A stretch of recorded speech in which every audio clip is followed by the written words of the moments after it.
Señores, tenemos por delante un hermoso desafío, hablar de la justicia. Tomarnos toda la hora del programa para charlar con alguien que pertenece al Poder Judicial y, no sé, hacerle aquellas preguntas que nos hacemos a diario, aquellas cosas que escuchamos por los medios y todo aquello que tenga que ver con estos tiempos donde tantas cosas se dicen y se hablan al respecto, básicamente en los que a las últimas horas tienen que ver, a los últimos días, con el tema del 2x1. Pero sin más, porque eso lo iremos desarrollando a lo largo del programa, presento al defensor público, el profesor doctor Mariano Buffarini. Doctor, profesor Mariano, gracias por venir. ¿Qué tal? Muchas gracias por haberme invitado. No, por favor, para nosotros es un gusto porque era muy difícil años atrás que jueces o gente de la justicia esté en los medios, que hablaran, y hoy eso ha cambiado, por suerte, creo yo. Sí, somos funcionarios públicos y de algún modo tenemos que dar cuenta del trabajo que hacemos. Sí, también es cierto que siempre lo fueron, Mariano, y antes era muy difícil que un juez hable. Es más, te recuerdo una frase tantas veces dicha, no, hablamos por nuestro fallo, por la sentencia. Por la sentencia, por nuestro trabajo y demás. Hoy ha cambiado. Pero ha habido un trabajo muy interesante de democratización y de empezar a difundir un poco el trabajo de los jueces, porque la idea es salir de una especie de oscurantismo en donde parecería que las cosas que suceden en el Poder Judicial son secretas o prohibidas, y en realidad el Poder Judicial sirve para resolverle los conflictos a la gente. Y bueno, en el ámbito penal, que es en el ámbito donde trabajo yo, por suerte ya hace 3 años esta provincia ha encarado un camino de completa publicidad de lo que sucede, porque hoy cualquier ciudadano rosarino puede ir a una audiencia oral y pública y enterarse de lo que hace un defensor, un fiscal y un juez. Doctor, el doctor Mariano Buffarini es abogado, es profesor se recibe en la Universidad Nacional de Rosario, es profesor de la Cátedra de Derecho Penal 1 de la Facultad de Derecho de la UNR. Tiene uno de los récords que pertenecieron a esa época, porque a los 31 años de edad él fue director del Servicio Penitenciario de la provincia. También por esa época teníamos otro récord. La ministra de Educación más joven de la historia de Santa Fe, actual concejala, Carola Nin, también tenía esa edad y era ministra. Dos casos particulares. Sí, en mi caso yo ya estaba trabajando en el marco del servicio penitenciario y en esa época el gobernador Wiener habrá entendido que desde el lugar donde yo estaba podía trabajar en esa institución, que la verdad que es una institución muy compleja, muy interesante también para trabajar, y bueno, a veces la edad no debería ser un impedimento absoluto para tomar funciones públicas, porque me parece que no es un límite. Digo, uno puede ser un gran funcionario público muy joven y puede ser un muy mal funcionario público con mucha más edad de la que yo asumí. Y hay un montón de gente joven que tiene muchas ganas y que está militando y que participa en función pública y que hace una buena función. Entiendo que la edad, si bien es verdad que parecería poca la edad para una institución como el servicio penitenciario, en mi caso fue un desafío muy interesante y una experiencia de trabajo muy buena. Volviendo a lo anterior, yo creo que se combinan dos cosas para que hoy ustedes acepten invitaciones a programas, hablen con libertad, expresen con libertad su forma de pensar. Primero es el gran crecimiento de los medios. Es decir, los medios hoy en día no tienen nada que ver con los que de hace 15 años atrás. Y también hay una nueva generación donde se ve, bueno, en nuestra provincia el tema de los fiscales, que son muy jóvenes, sí, que no tienen problema en hablar. Hay jueces que llevan muchísimos años, que yo te aseguro, Mariano, que jamás le he hecho una pregunta y han tenido casos muy importantes. Y otros jueces más jóvenes no tienen ningún problema. Sí, yo creo que es generacional, sí, en una sí, parte. Sí, en un puede segmento. ser generacional, y también creo que tiene que ver con el modelo que se ha implementado en la provincia de Santa Fe. Digamos, si desde el eje estructural del sistema penal se plantea audiencias orales, públicas, donde las partes estamos frente al juez y frente al público, porque cualquier ciudadano, insisto, puede acudir. También es verdad que ha habido una renovación muy importante, por lo menos en el ámbito de la justicia, donde yo más conozco, que es el ámbito de justicia penal. Y sí, la gran mayoría de los fiscales son personas jóvenes. También pasa en el ámbito donde yo trabajo, en la Defensoría Penal Público. Mis compañeros en general son jóvenes y bueno, es un cambio generacional, pero también es un cambio, por decirlo de algún modo, político, institucional, de cómo el sistema penal debe trabajar de cara a la gente. Y creo, voy a redondear de mi parte, Mariano, creo que es un cambio generacional porque ustedes estaban preparados para hablar a los medios y los jueces mayores y demás no. Este diálogo le es común a ustedes. Puede ser. A un juez, no. Puede ser, sí, puede ser, es un análisis válido, sí, puede ser. ¿Qué es ser defensor público como es tu caso, Mariano? El defensor público es un funcionario público cuya función es garantizar uno de los derechos que nuestra Constitución prevé para cualquier ciudadano que tiene un conflicto con la ley penal. Nuestra Constitución y los pactos internacionales a los que nuestro país ha adherido prevé como un derecho básico de cualquier persona imputada o sospechada de un delito penal lo que se llama el derecho de defensa. Dentro de lo que es el marco del debido proceso, el derecho de defensa. Ese derecho de defensa, un ciudadano sometido a un proceso penal puede tenerlo por un abogado particular, si es que quiere y puede contratarlo, pero en caso de que no tenga los recursos económicos suficientes para contratarlo, y esa es nuestra principal motivación, o que también se ha dado situaciones de aquella persona que puede contratarlo pero no quiere contratar a un abogado particular, el Estado tiene la obligación constitucional de garantizarle a esa persona el derecho de defensa. Entonces el defensor público es el defensor que ejerce el derecho de defensa de la persona sospechada de un delito en aquellos casos que esa persona no quiera o no pueda designar un abogado particular. ¿Es cierto que el derecho penal o la parte penal del derecho es la parte más jodida? Eso habría que tener sentado en esta mesa a especialistas en otras ramas del derecho y quizás cada uno daría su opinión sobre si es la parte más jodida o no. Lo que sí es verdad es que el derecho penal trabaja con los conflictos más graves para cualquier ciudadano.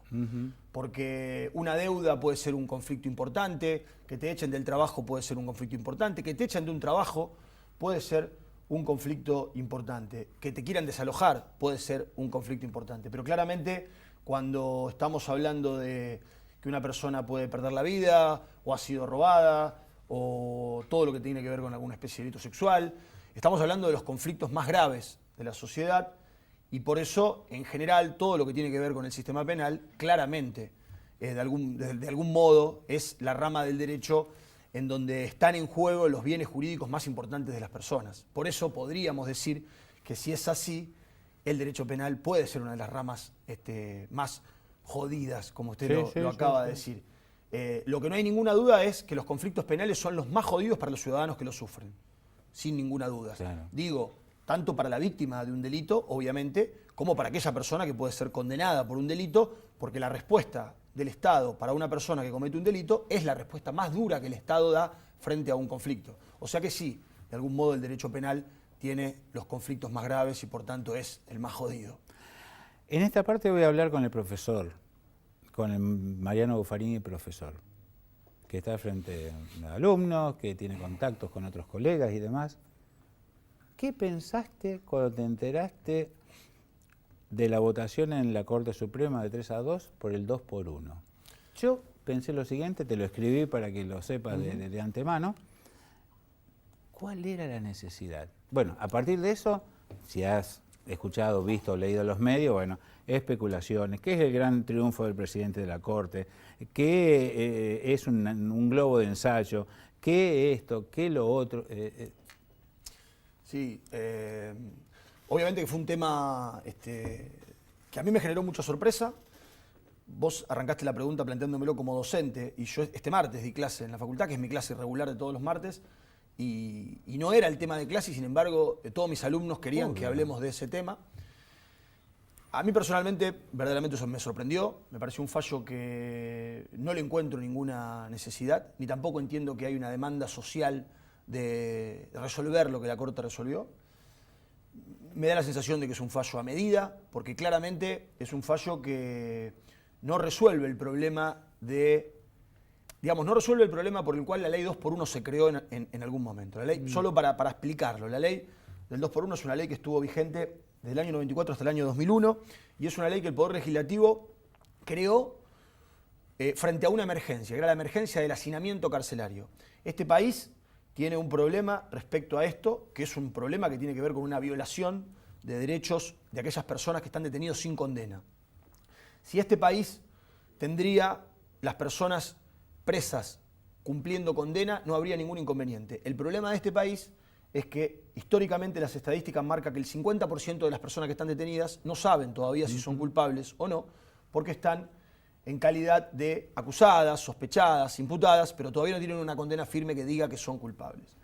Esa realidad histórica de nuestro país, reitero, hasta hace un año las estadísticas seguían marcando que el 50% de la población detenida en nuestro país era población que no tenía una condena firme, hizo que en esa época de la década del 90 esta ley sea una especie de paliativo, de emergencia, para que se cuenten doble los días de prisión preventiva a partir de los 2 años que una persona esté en prisión preventiva sin condena firme, con el objetivo de bajar un problema grave que era el hacinamiento carcelario. Fue una ley puntual para resolver un problema puntual, problema que, esta es otra discusión, en algún punto continúa vigente y en algunas provincias continúa vigente, pero es una ley puntual que terminó en el año 2001.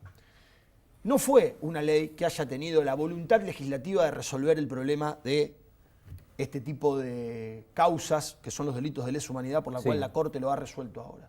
No estaba previsto. También es verdad que esa ley no hacía diferencias respecto a delitos comunes y delitos de lesa humanidad. Y ese es uno de los argumentos que utiliza el voto de la mayoría del fallo de la Corte para decir es una ley que estuvo vigente en un tiempo y es una ley que no hace diferencia entre delitos de lesa humanidad y delitos comunes, por lo tanto puede ser aplicable a los casos de delitos de lesa humanidad.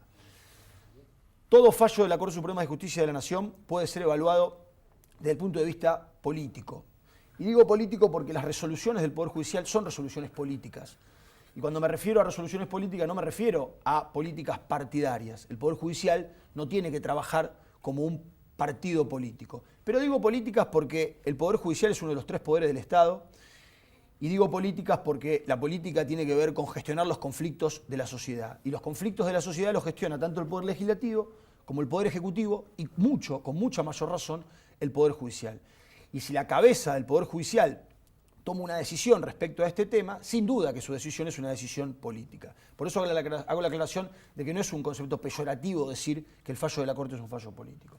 Y como todo fallo político puede analizarse dentro del contexto político en el que estamos viviendo. Y creo que en ese sentido, a mi entender, entiendo este fallo como un retroceso claro en orden a una política de memoria, verdad y justicia que viene llevando adelante este país hace ya más de 30 años, y entiendo que es un fallo que ha sido un paso atrás en este sentido, porque lo entiendo que es un fallo innecesario, y fíjense que estoy haciendo una evaluación eminentemente política, porque si yo haría una evaluación técnica de lo que ha dicho el fallo, quizás el fallo tiene algunos argumentos que serían válidos desde el punto de vista jurídico. Yo no podría decir que el fallo está completamente errado desde el punto de vista jurídico, porque yo lo tengo que analizar fríamente como profesor de Derecho y con argumentos específicamente técnicos, podría decir que el fallo tiene argumentos jurídicos que son válidos, ¿sí? Pero entiendo que sería demasiado mezquino quedarse en una mirada meramente técnica de este fallo, porque este fallo ha producido, lo vimos en las marchas de esta semana,